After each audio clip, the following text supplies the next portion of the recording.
এগুলো কোনো মতেই আমরা সহ্য করব না। স্ট্রিক্ট থেকে স্ট্রিক্টেস্ট পানিশমেন্ট হবে, এটুকু আপনারা ভরসা রাখুন। দুর্গাপুরে রক্তের রাহাজানি এক নাবালককে টোপ দিয়ে বেসরকারি হাসপাতালে নিয়ে যাওয়া হয় এবং সেখানে তার রক্ত নেওয়া হয়। এই পুরো বিষয়টি সামনে আসার পর পুরমন্ত্রী অগ্নিমিত্রা পাল তিনি একেবারে স্পষ্ট জানিয়েছেন কাউকেই রেয়াত করা হবে না। নাবালকদের টাকা টোপ দিয়ে বেসরকারি হাসপাতালে নিয়ে গিয়ে রক্তদান, এক যুবকের বিরুদ্ধে এই অভিযোগ অভিভাবকের, কাউকেই রেয়াত করা হবে না হুঁশিয়ারি পুরমন্ত্রী অগ্নিমিত্রা পালের।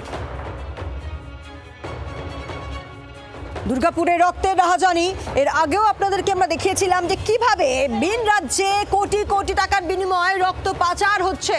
আর এবার আরও যে তথ্য পাচ্ছি আমরা যে নাবালকদের টাকা টোপ দিয়ে বেসরকারি হাসপাতালে নিয়ে গিয়ে রক্তদান, এক্ষেত্রে এক যুবকের বিরুদ্ধে অভিযোগ অভিভাবকের, কাউকেই রেয়াত করা হবে না হুঁশিয়ারি মন্ত্রী অগ্নিমিত্রার।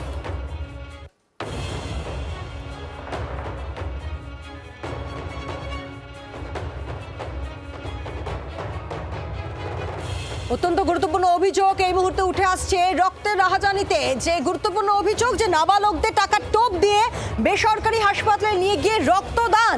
চিত্তরঞ্জন আমাদের সঙ্গে রয়েছেন, আমাদের প্রতিনিধি। চিত্তরঞ্জন, তাহলে বছরের পর বছর ধরে এভাবেই চলতে এই রক্তের রাহাজানি?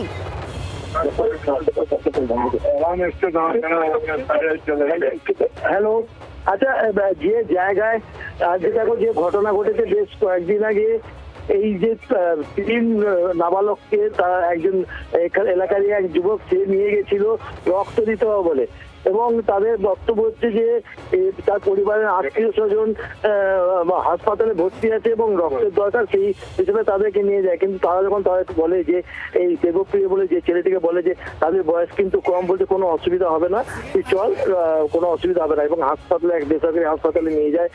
প্রায় তার 14-15 বছর বয়স, তিনজনের মধ্যে একজনের ওজন কম থাকে, বাকি দুজনের কাছ থেকে রক্ত নেয় বলে এরাই জানায়, এবং তাদেরকে পরে সেখানে টিফিনের ব্যবস্থা করা এবং পরে তাদের 300 টাকা করে দেয় বলে জানায়।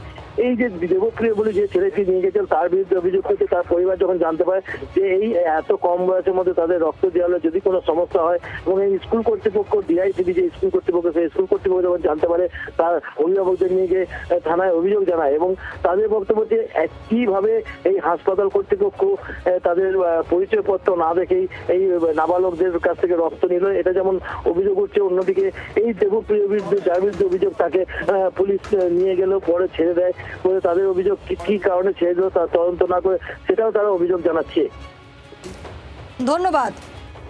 রক্তের রাহাজানি, যে মারাত্মক অভিযোগ উঠে আসছে যে নাবালকদের টাকা টোপ দিয়ে বেসরকারি হাসপাতালে নিয়ে যাওয়া হতো এবং সেখানে রক্ত নেওয়া হতো তাদের থেকে, এবং এক অভিভাবক এক অভিযুক্তের বিরুদ্ধে এই অভিযোগ করেছেন এক যুবকের বিরুদ্ধে, সেই যুবকের খোঁজ চলছে। আর এই পুরো বিষয় পুরমন্ত্রী অগ্নিমিত্রা পাল তিনি বলেছেন যে কাউকেই রেয়াত করা হবে না।